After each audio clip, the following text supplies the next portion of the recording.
ॐ अथ आदिशक्तियोनिस्तोत्रम्। ॐ भगरूपा जगन्माता सृष्टिस्थितिलयान्विता दशविद्यास्वरूपात्मा योनिर्मामातु सर्वदा। कोणत्रययुता देवी स्तुतिनिन्दा विवर्जिता जगदानन्दसम्भूता योनिर्मा पातु सर्वदा। कात्रिकी कुन्तलं रूपं योन्युपरि सुशोभितं भुक्तिमुक्तिप्रदा योनिः योनिर्मां पातु सर्वदा। वीर्यरूपा शैलपुत्री मध्यस्थाने विराजिता ब्रह्मा विष्णु शिव श्रेष्ठा योनिर्मां पातु सर्वदा। योनिमध्ये महाकाली छिद्ररूपा सुशोभना सुखदा मदनागारा योनिर्मां पातु सर्वदा। काल्यादियोगिनी देवी योनिकोणेषु संस्थिता मनोहरा दुःखलभ्या योनिर्मां पातु सर्वदा। सदा शिवो मेरुरूपो योनिमध्ये वसेत् सदा वैवल्यदा काममुक्ता योनिर्मां पातु सर्वदा। सर्वदेवस्तुता योनि सर्वदेव प्रपूजिता सर्वप्रसवकर्त्री त्वं योनिर्मां पातु सर्वदा। सर्वतीर्थमयी योनिः सर्वपापप्रणाशिनी सर्वगेहे स्थिता योनिः योनिर्मां पातु सर्वदा। मुक्तिदा धनदा देवी सुखदा कीर्तिदा तथा आरोग्यदा वीररता पञ्च तत्त्वयुता सदा। योनिस्तोत्रमिदं प्रोक्तं यः पठेत् योनिसन्निधौ शक्तिरूपा महादेवी तस्य गेहे सदा स्थिता। ॐ अथ आदिशक्तियोनिस्तोत्रम्। ॐ भगरूपा जगन्माता सृष्टिस्थितिलयान्विता दशविद्यास्वरूपात्मा योनिर्मामातु सर्वदा। कोणत्रययुता देवी स्तुतिनिन्दा विवर्जिता जगदानन्दसम्भूता योनिर्मा पातु सर्वदा। कात्रिकी कुन्तलं रूपं योन्युपरि सुशोभितं भुक्तिमुक्तिप्रदा योनिः योनिर्मां पातु सर्वदा। वीर्यरूपा शैलपुत्री मध्यस्थाने विराजिता ब्रह्मा विष्णु शिव श्रेष्ठा योनिर्मां पातु सर्वदा। योनिमध्ये महाकाली छिद्ररूपा सुशोभना सुखदा मदनागारा योनिर्मां पातु सर्वदा। काल्यादियोगिनी देवी योनिकोणेषु संस्थिता मनोहरा दुःखलभ्या योनिर्मां पातु सर्वदा। सदा शिवो मेरुरूपो योनिमध्ये वसेत् सदा वैवल्यदा काममुक्ता योनिर्मां पातु सर्वदा। सर्वदेवस्तुता योनि सर्वदेव प्रपूजिता सर्वप्रसवकर्त्री त्वं योनिर्मां पातु सर्वदा। सर्वतीर्थमयी योनिः सर्वपापप्रणाशिनी सर्वगेहे स्थिता योनिः योनिर्मां पातु सर्वदा। मुक्तिदा धनदा देवी सुखदा कीर्तिदा तथा आरोग्यदा वीररता पञ्च तत्त्वयुता सदा। योनिस्तोत्रमिदं प्रोक्तं यः पठेत् योनिसन्निधौ शक्तिरूपा महादेवी तस्य गेहे सदा स्थिता। ॐ अथ आदिशक्तियोनिस्तोत्रम्। ॐ भगरूपा जगन्माता सृष्टिस्थितिलयान्विता दशविद्यास्वरूपात्मा योनिर्मामातु सर्वदा। कोणत्रययुता देवी स्तुतिनिन्दा विवर्जिता जगदानन्दसम्भूता योनिर्मा पातु सर्वदा। कात्रिकी कुन्तलं रूपं योन्युपरि सुशोभितं भुक्तिमुक्तिप्रदा योनिः योनिर्मां पातु सर्वदा। वीर्यरूपा शैलपुत्री मध्यस्थाने विराजिता ब्रह्मा विष्णु शिवश्रेष्ठा योनिर्मां पातु सर्वदा। योनिमध्ये महाकाली छिद्ररूपा सुशोभना सुखदा मदनागारा योनिर्मां पातु सर्वदा। काल्यादियोगिनी देवी योनिकोणेषु संस्थिता मनोहरा दुःखलभ्या योनिर्मां पातु सर्वदा। सदा शिवो मेरुरूपो योनिमध्ये वसेत् सदा वैवल्यदा काममुक्ता योनिर्मां पातु सर्वदा। सर्वदेवस्तुता योनि सर्वदेव प्रपूजिता सर्वप्रसवकर्त्री त्वं योनिर्मां पातु सर्वदा। सर्वतीर्थमयी योनिः सर्वपापप्रणाशिनी सर्वगेहे स्थिता योनिः योनिर्मां पातु सर्वदा। मुक्तिदा धनदा देवी सुखदा कीर्तिदा तथा आरोग्यदा वीररता पञ्च तत्त्वयुता सदा। योनिस्तोत्रमिदं प्रोक्तं यः पठेत् योनिसन्निधौ शक्तिरूपा महादेवी तस्य गेहे सदा स्थिता। ॐ अथ आदिशक्तियोनिस्तोत्रम्। ॐ भगरूपा जगन्माता सृष्टिस्थितिलयान्विता दशविद्यास्वरूपात्मा योनिर्मामातु सर्वदा। कोणत्रययुता देवी स्तुतिनिन्दा विवर्जिता जगदानन्दसम्भूता योनिर्मा पातु सर्वदा। कात्रिकी कुन्तलं रूपं योन्युपरि सुशोभितं भुक्तिमुक्तिप्रदा योनिः योनिर्मां पातु सर्वदा। वीर्यरूपा शैलपुत्री मध्यस्थाने विराजिता ब्रह्मा विष्णु शिवश्रेष्ठा योनिर्मां पातु सर्वदा। योनिमध्ये महाकाली छिद्ररूपा सुशोभना सुखदा मदनागारा योनिर्मां पातु सर्वदा। काल्यादियोगिनी देवी योनिकोणेषु संस्थिता मनोहरा दुःखलभ्या योनिर्मां पातु सर्वदा। सदा शिवो मेरुरूपो योनिमध्ये वसेत् सदा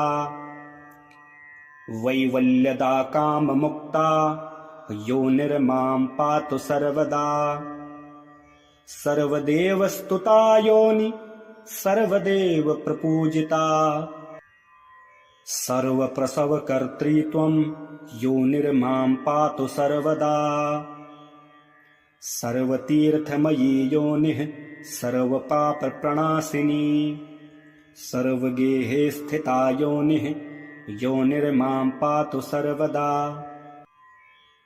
मुक्तिदा धनदा देवी सुखदा कीर्तिदा तथा। आरोग्यदा वीररता पञ्च तत्त्वयुता सदा। योनिस्तोत्रमिदं प्रोक्तं यः पठेत् योनिसन्निधौ। शक्तिरूपा महादेवी तस्य गेहे सदा स्थिता। ॐ अथ आदिशक्तियोनिस्तोत्रम्। ॐ भगरूपा जगन्माता सृष्टिस्थितिलयान्विता। दशविद्यास्वरूपात्मा योनिर्मामातु सर्वदा। कोणत्रययुता देवी स्तुतिनिन्दा विवर्जिता। जगदानन्दसम्भूता योनिर्मा पातु सर्वदा। कात्रकी कुन्तलं रूपं योन्युपरि सुशोभितं। भुक्तिमुक्तिप्रदा योनिः योनिर्मां पातु सर्वदा। वीर्यरूपा शैलपुत्री मध्यस्थाने विराजिता। ब्रह्मा विष्णु शिवश्रेष्ठा योनिर्मां पातु सर्वदा। योनिमध्ये महाकाली छिद्ररूपा सुशोभना। सुखदा मदनागारा योनिर्मां पातु सर्वदा।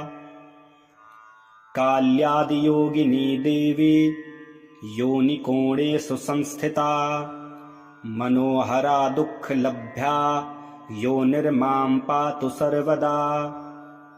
सदा शिवो मेरुरूपो योनिमध्ये वसेत् सदा।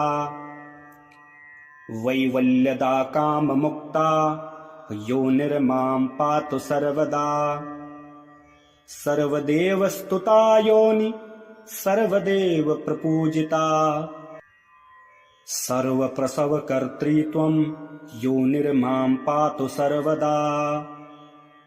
सर्वतीर्थमयी योनिः सर्वपापप्रणाशिनी। सर्वगेहे स्थिता योनिः योनिर्मां पातु सर्वदा। मुक्तिदा धनदा देवी सुखदा कीर्तिदा तथा। आरोग्यदा वीररता पञ्च तत्त्वयुता सदा। योनिस्तोत्रमिदं प्रोक्तं यः पठेत् योनिसन्निधौ। शक्तिरूपा महादेवी तस्य गेहे सदा स्थिता। ॐ अथ आदिशक्तियोनिस्तोत्रम्। ॐ भगरूपा जगन्माता सृष्टिस्थितिलयान्विता। दशविद्यास्वरूपात्मा योनिर्मामातु सर्वदा। कोणत्रययुता देवी स्तुतिनिन्दा विवर्जिता। जगदानन्दसम्भूता योनिर्मा पातु सर्वदा। कात्रकी कुन्तलं रूपं योन्युपरि सुशोभितं। भुक्तिमुक्तिप्रदा योनिः योनिर्मां पातु सर्वदा। वीर्यरूपा शैलपुत्री मध्यस्थाने विराजिता। ब्रह्मा विष्णु शिवश्रेष्ठा योनिर्मां पातु सर्वदा। योनिमध्ये महाकाली छिद्ररूपा सुशोभना। सुखदा मदनागारा योनिर्मां पातु सर्वदा। काल्यादियोगिनी देवी योनिकोणेषु संस्थिता। मनोहरा दुःखलभ्या योनिर्मां पातु सर्वदा। सदाशिवो मेरुरूपो योनिमध्ये वसेत् सदा वैवल्यदा काममुक्ता योनिर्मां पातु सर्वदा सर्वदेवस्तुता योनि सर्वदेव प्रपूजिता सर्वप्रसवकर्त्री त्वं योनिर्मां पातु सर्वदा सर्वतीर्थमयी योनिः सर्वपापप्रणाशिनी सर्वगेहे स्थिता योनिः योनिर्मां पातु सर्वदा मुक्तिदा धनदा देवी सुखदा कीर्तिदा तथा आरोग्यदा वीररता पञ्च तत्त्वयुता सदा योनिस्तोत्रमिदं प्रोक्तं यः पठेत् योनिसन्निधौ शक्तिरूपा महादेवी तस्य गेहे सदा स्थिता। ॐ अथ आदिशक्तियोनिस्तोत्रम्।